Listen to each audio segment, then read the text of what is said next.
ਅੱਜ जी ਸਾਰਿਆਂ ਦਾ ਪਹਿਲਾਂ ਤਾਂ ਇੱਥੇ ਆਉਣ ਤੇ ਬਹੁਤ ਧੰਨਵਾਦ ਤੁਹਾਡਾ। ਮਗਰ ਅੱਜ ਤੁਹਾਨੂੰ ਯਾਦ ਕਰਨ ਦਾ ਵੱਡਾ ਕਾਰਨ ਇਹ ਬਣਿਆ ਹੈ ਕਿ ਜਿਹੜੀ ਪੰਜਾਬ ਦੀ ਹੁਕਮਰਾਨ ਕਾਂਗਰਸ ਦੀ ਸਰਕਾਰ ਹੈ ਉਹਨਾਂ ਦੀ ਦੋਗਲੇ ਮਾਪਦੰਡ ਤੇ ਉਹਨਾਂ ਦਾ ਜਿਹੜੇ ਪਰਿਵਾਰਾਂ ਦੀ ਜਾਨ कांग्रेस की हुक्मरान दे MLA करके सरकार करके जिन्होंने आपदी परिवार ने जाना गवाइया ने या जिन्हों ने अपनी परमानेंट डिसेबिलिटी हुई है, जिन्हों की आईसाइट चली गई है, अखां की रोशनी चली गई है, उन्होंने परिवारों नाल किसी तरीके की भी सरकार की कोई हमदर्दी वेखण नूं नहीं मिल रही। केवल ते केवल ये एटीट्यूड अपनाया जा रहा है कि किवें समा टपाओ, मौका टपाओ, खबर लगन तो हट जान ते गल लोग भुल जान ते गल गां जावे।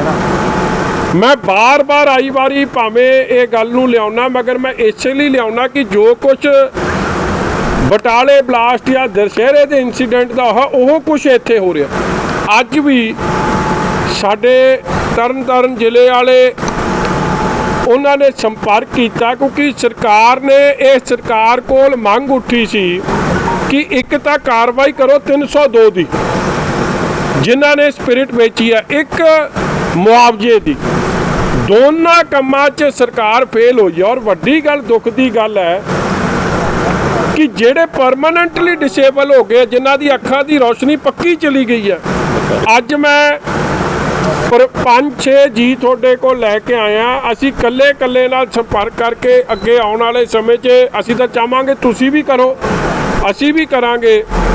जिन्हां दे कोल अज तक ना डिस्ट्रिक्ट एडमिनिस्ट्रेशन तो कोई पहुंचा, ना कांग्रेस की रूलिंग पार्टी चो कोई पहुंचा, ना कोई MLA पहुंचा।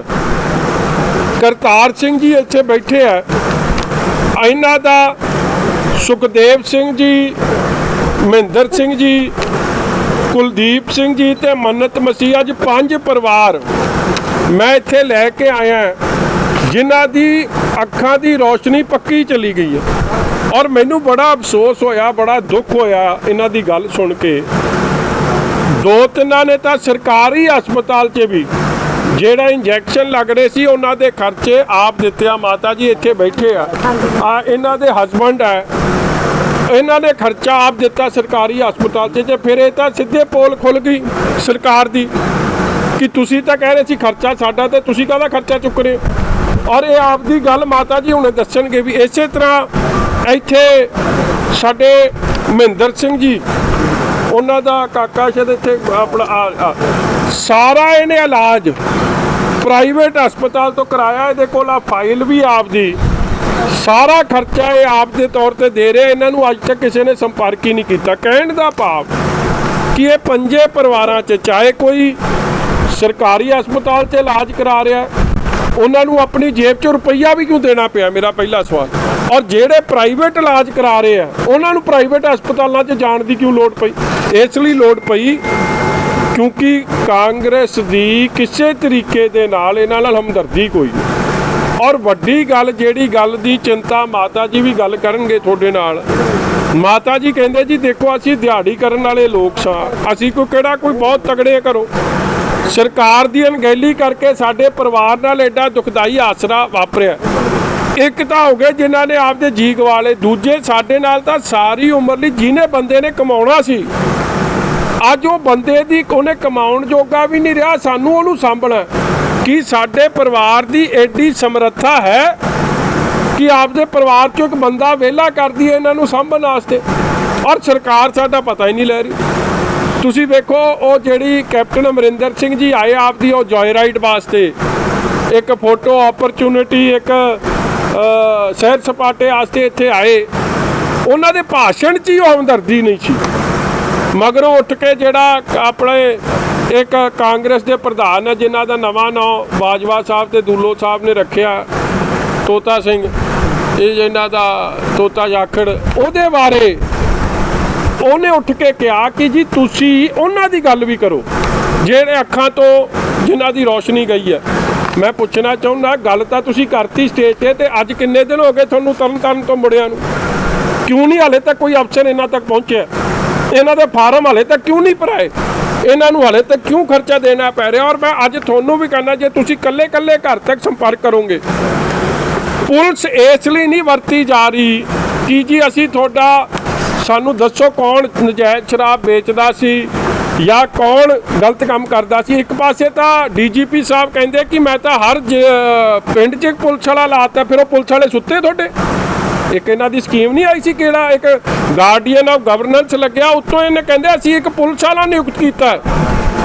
ये सारा काम DGP दे दफ्तर दे नो हाउ 'च हो रहा। मैं अज तुहानूं स्पष्ट गल दस दे, नहीं तो एक पासे तुहाडा पुलिस वाले नाल मैं पुछदा जिहड़े पिंड 'च गल वापरी आ या जिहड़े आ ब्लाइंड हो गए, क्यों तुहाडा पुलिस वाला कित्थे सुत्ता पिया?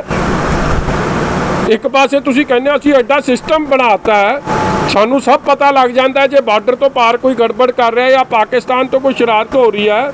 पिंड वाले पुलिस वाले जिहड़े तुहाडे लाए गार्डियन ऑफ गवर्नेंस या पुलिस वाले कित्थे सुत्ते पे?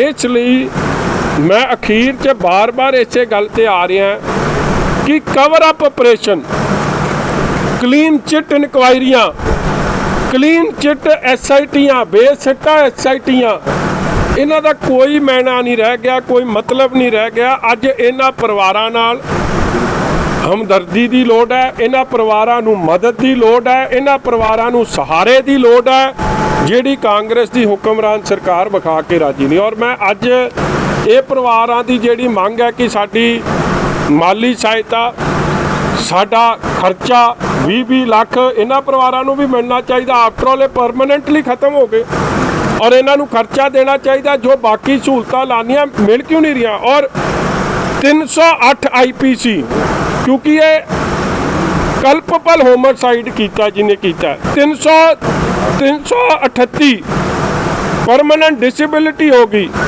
272 की धारा, 273 की धारा और एक्साइज एक्ट दियां धारावां क्यों नहीं लाइया जा रही? ये जिहड़ा कमज़ोर परचे पेश करने, उन्हां नूं कोर्ट 'च राहत दिवाउणी, ये सारी चीज़ां नूं अज लैके तुहाडे कोल आए। मैं जी 308 IPC, 338, 272, 273 ते 61 ये मैं कल्ली मंग कर रहा जिन्हां दी मौत नहीं हुई है इन्हां परिवारां वल्लों, जिहड़े परमानेंटली डिसेबल होए है। दूजियां लई तां 302 की मंग असीं स्पष्ट रखी है।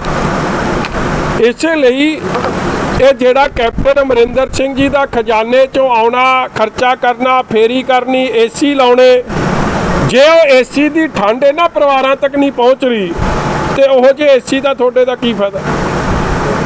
जिथे ठंड वरताउण आए सी उन्हां परिवारां नूं भी हमदर्दी पहुँचे, उन्हां परिवारां नूं भी महसूस होवे कि वाकई साडा मुख मंत्री सानूं मिलिया। मैं बीबी जी नूं पुछदा, माता जी जिद्दन कप्तान साहब आए तुहानूं मिले? है जी नहीं तुहानूं मिले जी किसी नूं कप्तान साहब? जसो जब कप्तान साहब इन्हां नूं मिल के राजी नहीं तो इन्हां दी हमदर्दी किहने समझनी है? जे डॉक्टर तुहाडा हाल चाल जे नबजी ना वेखे तो इन्हां दा दर्द किहड़ा दूर करो? कोई MLA साहब तुहानूं मिले जी? कोई DC? आ सुन लो जी, ते की मसला हल होना? ये सेम वे जिवें दशहरे ट्रैजडी वाले गरीब रोले सी, जिवें बटाले ट्रैजडी वाले गरीब रोले सी, उस तरह ही गरीब रोले ने। इन्होंने कांग्रेस ने कख होर नहीं करना। और मेरा फर्ज है कि असी थोड़े राही वलटोआ साहब, मैं इकबाल संधू जी, हरमीत जी, असी सारे यही आस करते हैं कि साडा इहदे च कोई पोलिटिकल मकसद नहीं, मगर हाँ जिन्हां ने गलती की उन्होंने खिलाफ सख्त कार्रवाई, जिन्हां दा नुकसान होया उन्हां दी मदद। जब तक सरकार नहीं करूगी असी आप दी गल तुहाडे अगे रखदे कवे कि जी खर्चा साडा है तो असी इन्हां नूं मदद देनी है, तो इन्हां नूं कोई खर्चे लई पुछे तक नहीं। तो तुसी आप वेख लो एडमिनिस्ट्रेशन का हाल की है, एडमिनिस्ट्रेशन की हमदर्दी की है। और मैं तुहानूं जो ईमानदारी नाल मेरी अफसरां नाल चंडीगढ़ भी गल हुई है, वेख लिओ जी किसी नूं मुआवजा जिहड़ा 2 ਤੋਂ 5 ਲੱਖ करता, इतना करता, उतना करता, पहुँचना ही नहीं। छेती किथे इन्हां दे हाल ही नहीं पुछना। और सरकारी नौकरी देखो, कैप्टन CM साहब की उस दिन 7 मिनट ही बोले, स्पीच सुनियो बड़े ध्यान नाल। ਕਹਿੰਦੇ ਜੀ ਅਸੀਂ ਪ੍ਰਧਾਨ ਮੰਤਰੀ ਆਵਾਸ ਯੋਜਨਾ ਦੇ ਥੱਲੇ ਘਰ ਬਣਾ ਦੇਂ। ਉਹ ਤਾਂ ਸਕੀਮ ਸਾਰੇ ਦੇਸ਼ ਲਈ ਚੱਲ ਰਹੀ ਹੈ, ਤੁਸੀਂ ਕੀ ਕਰਨਾ ਉਹਦੇ 'ਚ? ਫਿਰ ਕਹਿੰਦੇ ਜੀ ਅਸੀਂ ਜਿਹੜਾ ਉਹ ਇੰਸ਼ੋਰੈਂਸ ਦਾ ਕਾਰਡ ਬਣਦਾ ਗਵਰਨਮੈਂਟ ਆਫ ਇੰਡੀਆ ਦਾ ਆਯੁਸ਼ਮਾਨ, ਉਹਦੇ ਥੱਲੇ ਅਸੀਂ ਇਹਨਾਂ ਦੀ ਇੰਸ਼ੋਰੈਂਸ ਕਰ ਦਿਆਂਗੇ। ਇਹ ਤਾਂ ਗਵਰਨਮੈਂਟ ਆਫ ਇੰਡੀਆ ਦੀ ਸਕੀਮਾਂ ਤੁਸੀਂ ਗਣਾਈ ਜਾਂਦੇ ਹੋ। ਨਰੇਗਾ ਦੇ ਜੌਬ ਕਾਰਡ ਬਣਾ ਦੇਣੇ। ਮਤਲਬ ਵੇਖੋ ਕਿਵੇਂ ਲੋਕਾਂ ਨੂੰ ਮੂਰਖ ਬਣਾ ਕੇ ਉਦਣ ਗਏ ਆ। ਫਿਰ ਕਹਿੰਦੇ ਜੀ ਰੋਜ਼ਗਾਰ ਕੀ 'ਚ ਦੇਵਾਂਗੇ? ਘਰ ਘਰ ਰੋਜ਼ਗਾਰ ਦਾ ਤੁਸੀਂ ਮਤਲਬ ਸਮਝੋ ਪ੍ਰਾਈਵੇਟ ਠੇਕੇ ਦੀ ਜੌਬ, ਨੋ ਸਰਕਾਰੀ ਨੌਕਰੀ, ਕੰਟਰੈਕਟ ਦੀ ਜੌਬ, ਜਿਹੜੀ ਸਵੇਰੇ ਉਹ ਕੱਢ ਦੇਵੇ, ਰੱਖਣਾ ਰੱਖੇ, ਸਵੇਰੇ ਹੀ ਕੱਢ ਦੇਵੇ। ਮਤਲਬ ਤੁਸੀਂ ਕਿਉਂ ਯਾਰ ਕਿਸੇ ਦੇ ਪਹਿਲਾਂ ਤੁਸੀਂ ਅਣਗਹਿਲੀ ਕੀਤੀ, ਬੰਦਿਆਂ ਦੀ ਡੈਥ ਹੋਈ, ਫਿਰ ਤੁਸੀਂ ਉਹਨਾਂ ਦੀ ਇਸ ਤਰ੍ਹਾਂ ਆ ਕੇ ਮਜ਼ਾਕ ਉਡਾਓ ਉਸ ਮੌਤ ਦਾ। ਨਹੀਂ ਤੁਸੀਂ ਦੇਣਾ, ਤੁਸੀਂ ਸਪਸ਼ਟ ਹੋ ਕਿ ਅਸੀਂ ਆ ਦੇ ਰਹੇ ਆ, ਨਹੀਂ ਦੇ ਰਹੇ। ਤੁਸੀਂ ਫਜ਼ੂਲ ਦੀ ਉੱਥੇ ਬੋਲੇ ਸੋਨੇ ਹਾਲ ਦੇ ਜਕਾਰੇ ਛਡਾਈ ਜਾਂਦੇ ਹੋ। ਮਤਲਬ ਜਕਾਰੇ ਦਾ ਬੜਾ ਅਹਿਮੀਅਤ ਹੈ। ਜਕਾਰੇ ਦੀ ਗੁਰੂ ਸਾਹਿਬ ਨੇ ਜਦੋਂ ਇਹ ਜਕਾਰੇ ਤੇ ਕਿੰਨੀ ਬਖਸ਼ਿਸ਼ ਹੈ, ਤੁਸੀਂ ਉਹ ਜਕਾਰੇ ਦੀ ਗਲਤ ਦੁਰਵਰਤੋਂ ਕਿਉਂ ਹੋ ਰਹੀ ਹੈ? ਤੁਸੀਂ ਜੇ ਹਮਦਰਦੀ ਨਹੀਂ ਰੱਖਦੇ ਤੇ ਜਕਾਰਾ ਫਿਰ ਕਾਹਦਾ ਛਡਾ ਰਹੇ ਹੋ ਆਪਦਾ ਉੱਤੇ? ਮਤਲਬ ਐਡਾ ਲੋਕਾਂ ਦੀ ਭਾਵਨਾ ਨਾਲ ਖੇਡਿਆ ਜਾ ਰਿਹਾ। ਮੈਂ ਉਸ ਗੱਲ ਦੇ ਖਿਲਾਫ ਹਾਂ। ਸਪਸ਼ਟ ਗੱਲ ਕਰੋ। ਨਹੀਂ ਫੜਨਾ ਉਹਨਾਂ ਨੂੰ, ਜਿਨ੍ਹਾਂ ਨੇ ਫੜਨਾ ਹੈ ਉਹਨਾਂ ਤਾਂ ਸਟੇਜ ਤੇ ਬਿਠਾ ਲਿਆ ਸੀ ਨਾਲ। ਨਾਮ ਲਓ। ਉਹ ਬੈਠੀ ਸੀ ਸਟੇਜ ਤੇ, ਤੁਹਾਨੂੰ ਕਿਹੜਾ ਨਹੀਂ ਦੱਸਦੇ ਸੀ ਉੱਥੇ ਸਟੇਜ ਤੇ? ਨਾਮ ਲੈ ਦਿੰਦੇ। ਨਹੀਂ ਮੈਂ ਤਾਂ ਅੱਗੇ ਸਾਡੇ ਐਮਐਲਏ ਨੇ ਦੱਸਿਆ ਹੀ ਆ ਜੀ। ਜਿਹੜੀ ਸਾਰੇ ਐਸਐਚਓ ਕੌਣ ਲਾ ਰਿਹਾ, ਡੀਐਸਪੀ ਕੌਣ ਲੈ ਕੇ ਆ ਰਿਹਾ? ਉਹ ਬੀਬੀ ਬਿਆਨ ਦੇ ਕੇ ਆਈ ਹੈ ਕਾਂਗਰਸ ਦੇ ਐਮਐਲਏਆਂ ਦੇ ਖਿਲਾਫ। ਰੂਲਿੰਗ ਪਾਰਟੀ ਦਾ ਕੰਮ ਹੈ, ਇਹ ਤਾਂ ਬੜਾ ਕਲੀਅਰ ਚੱਲ ਰਿਹਾ। ਔਰ ਇੱਕ ਮੈਂ ਤੁਹਾਨੂੰ ਵੀਡੀਓ ਜ਼ਰੂਰ ਵਿਖਾਉਣਾ ਚਾਹੁੰਦਾ ਕੈਪਟਨ ਸਾਹਿਬ ਦੇ ਉਦਣ ਦੀ, ਜਿਹੜੀ 7 ਮਿੰਟਾਂ ਦੀ ਫੇਰੀ ਸੀ ਉਹਦੀ। ਮੇਰਾ ਨਾਮ ਅਮਰਜੀਤ ਹੈ, ਅਮਰਜੀਤ ਕੌਰ। ਆਪਦੇ ਘਰ ਵਾਲੇ ਦਾ ਵੀ ਨੌਕਰ? ਮੇਰੇ ਘਰ ਵਾਲੇ ਦਾ ਨਾਮ ਸੁਖਦੇਵ ਸਿੰਘ। ਕੀ ਹੈ ਬੀਬੀ ਦੱਸਿਓ, ਉਹਨਾਂ ਦੀ ਕਿਸ ਤਰ੍ਹਾਂ ਅੱਖਾਂ ਗਈਆਂ? ਉਹਨਾਂ ਦੀਆਂ ਅੱਖਾਂ ਜ਼ਹਿਰੀਲੀ ਸ਼ਰਾਬ ਦੇ ਨਾਲ ਗਈਆਂ ਹਨ। ਇਹਨਾਂ ਨੂੰ ਅਸੀਂ ਵਰਜਦੇ ਸਾਂ, ਇਹ ਨਹੀਂ ਵਰਜੇ ਰਹੇ। ਠੀਕ ਹੈ। ਕੋਈ ਸੀਐਮ ਜਿਸ ਦਿਨ ਆਈ ਪੁੱਛਣ ਆਇਆ? ਨਾ ਕੋਈ ਨਹੀਂ ਪੁੱਛਣ ਆਇਆ ਸਾਨੂੰ। ਅਸੀਂ ਇਲਾਜ ਕਰਾਇਆ ਵਾ ਸਰਕਾਰੀ ਹਸਪੀਟਲ। ਆਪਣੇ ਪਿੰਡ ਦੇ ਵਿੱਚ ਕਿੰਨੀਆਂ ਮੌਤਾਂ ਹੋਈਆਂ ਹੈਗੇ ਸ਼ਰਾਬ ਪੀ ਕੇ? 9 ਮੌਤਾਂ ਹੋਈਆਂ। ਕੱਕਾ ਕੰਡਿਆਲਾ ਪਿੰਡ? ਹਾਂਜੀ ਕੱਕਾ ਕੰਡਿਆਲਾ। ਤੁਹਾਡੇ ਵੱਲ ਕੋਈ ਅਫਸਰ ਨਹੀਂ ਆ? ਬਾਕੀਆਂ ਘਰ ਗਏ? ਕੋਈ ਨਹੀਂ ਆਇਆ ਜੀ ਸਾਡੇ ਕੋਲ। ਹਸਪੀਟਲ ਤੱਕ ਵੀ ਕੋਈ ਨਹੀਂ ਸਾਡੇ ਕੋਲ। ਮਤਲਬ ਕਿ ਸਰਕਾਰੀ ਹਸਪਤਾਲ ਦੇ ਵਿੱਚ ਖਰਚਾ ਤੁਹਾਨੂੰ ਆਪਣੇ ਕੋਲ ਥੋੜਾ ਬਹੁਤਾ ਜਿਹੜਾ ਲੱਗਾ ਸੀ ਆਪਣੇ ਕੋਲ? ਬਸ 600 ਰੁਪਇਆ ਮੈਂ ਖਰਚਿਆ ਵਾ। ਮੇਰੇ ਡੈਡੀ ਜੀ ਬੈਠੋ ਬਾਪੂ ਜੀ, ਤੇ ਬਹਿ ਜਾਓ ਅੱਗੇ। ਇਹ ਮੇਰਾ ਨਾਮ ਭਾਈ ਗੁਰਿੰਦਰ ਸਿੰਘ ਜੀ। ਕਰਕੇ ਪੁੱਛੋ ਕਿਹੜਾ ਪਿੰਡ? ਤਰਨਤਾਰਨ ਦੀ ਮਹੱਲਾ ਗੋਗਲ ਮਹੱਲਾ। ਇਹਦੀ ਗੱਲ ਸੁਣ ਲਓ, ਫਿਰ ਤੁਸੀਂ ਪੁੱਛੋ। ਮਿਲੀ ਕੋਈ ਸਰਕਾਰ? ਭਾਈ ਕੋਈ ਨਹੀਂ, ਸਾਰਾ ਪ੍ਰਾਈਵੇਟ ਇਲਾਜ ਕਰਾਇਆ ਆਪਾਂ। ਆਹ ਸਾਰੀਆਂ ਰਿਪੋਰਟਾਂ ਭਾਈ ਆ ਸਾਰੀਆਂ ਪ੍ਰਾਈਵੇਟ ਇਲਾਜ ਕਰਾਇਆ ਆਪਾਂ। ਕੋਈ ਇਹਨਾਂ ਸਹੂਲਤ ਨਹੀਂ ਦਿੱਤੀ ਆਪਾਂ ਨੂੰ। ਤਰੀਕ ਨੂੰ ਗਏ ਸੀ ਤੁਸੀਂ? 31 ਨੂੰ ਗਏ ਸੀ, ਵੀਰਵਾਰ ਕੇ ਸ਼ੁੱਕਰਵਾਰ ਗਏ ਸੀਗੇ? 1 ਤਰੀਕ ਨੂੰ ਹੀ। 31 ਨੂੰ ਪੀਤੀ ਸ਼ਰਾਬ? ਹਾਂਜੀ। ਤੇ ਸਰਕਾਰੀ ਹਸਪੀਟਲ ਨਹੀਂ ਸੀ ਗਏ ਤੁਸੀਂ? ਨਹੀਂ ਸਰ, ਪ੍ਰਾਈਵੇਟ ਕਰਾਇਆ ਇਲਾਜ। ਕਿੰਨਾ ਖਰਚਾ ਹੋ ਚੁੱਕਿਆ ਹੈ? ਹਾਂਜੀ ਆ ਭਾਈ ਸਾਰੀਆਂ ਰਸੀਤਾਂ 5000 ਰੁਪਏ ਦੇ ਇੱਕ ਸਕੈਨ ਕਰਾਈ। ਰੋੜੀ ਸਾਹਿਬ ਆਪਣਾ ਗੁਰਦੁਆਰਾ ਦਾ ਮਾੜੀ ਸਾਹਿਬ ਗੁਰਦੁਆਰਾ। ਕੁੱਲ ਕਿੰਨਾ ਖਰਚਾ ਹੋ ਗਿਆ ਭਾਜੀ? 15-20 ਰੁਪਏ ਭਾਈ ਹੋਇਆ ਖਰਚਾ। 20,000 ਰੁਪਏ ਤੁਹਾਨੂੰ ਦੇਣਾ ਪਿਆ? ਕੋਲੋਂ ਭਾਈ ਕੋਲੋਂ। ਕੋਈ ਸਹਾਇਤਾ ਦਿੱਤੀ? ਨਹੀਂ ਭਾਈ ਕੋਈ ਨਹੀਂ ਸਹਾਇਤਾ ਤੁਹਾਡੇ ਦਿੱਤੀ। ਨਾਲ ਹੋਰ ਵੀ ਪਰਿਵਾਰ ਹੋਣਗੇ? ਐਮਐਲਏ ਮੰਤਰੀ ਤੁਹਾਨੂੰ ਮਿਲੇ? ਹਾਂਜੀ ਤੁਹਾਡੇ ਨਾਲ ਹੋਰ ਵੀ ਪਰਿਵਾਰ ਹੋਣਗੇ? ਹਾਂਜੀ ਆਵੇ ਮਗਰ ਉਹ ਵੀ ਆਏ ਸੀ। ਆਓ ਭਾਈ। ਤੇ ਇਹਨਾਂ ਦੀ ਗੱਲ ਇਹਨਾਂ ਨੂੰ ਪੁੱਛੋ। ਐਮਐਲਏ ਕੋਈ ਅਧਿਕਾਰੀ ਮਿਲਿਆ? ਨਹੀਂ ਭਾਈ ਕੋਈ ਨਹੀਂ ਮਿਲਿਆ ਜੀ। ਤੁਹਾਡੇ ਆਂਢ ਗੁਆਂਢ ਕਿੰਨੇ ਬੰਦਿਆਂ ਦੀ ਇਫੈਕਟਡ ਹੋਏ? ਕਿੰਨਿਆਂ ਦੀ ਮੌਤ ਹੋਈ? ਕਿੰਨੇ ਭਾਈ 6-7 ਜਣੇ ਹੈਗੇ ਸਾਡੇ ਗੋਗਲ ਮਹੱਲੇ ਦੇ ਵਿੱਚ। ਨਜ਼ਰ ਕਿੰਨਿਆਂ ਦੀ ਗਈ ਹੈ? ਹਾਂਜੀ ਨਜ਼ਰ ਕਿੰਨੇ ਪ੍ਰਬੰਧ? ਨਜ਼ਰ ਇੱਕ ਦੀ ਗਈ ਇੱਥੇ ਦੀ। ਤੇ ਉਹਨਾਂ ਕਰੋ ਹੋ ਗਏ ਸਰਕਾਰ ਦੇ ਨੁਮਾਇੰਦੇ ਤੁਹਾਡੇ ਵੱਲ ਨਹੀਂ ਆਏ? ਨਹੀਂ ਸਰ ਸਾਡੇ ਕੋਲ ਕੋਈ ਨਹੀਂ ਆਇਆ ਜੀ।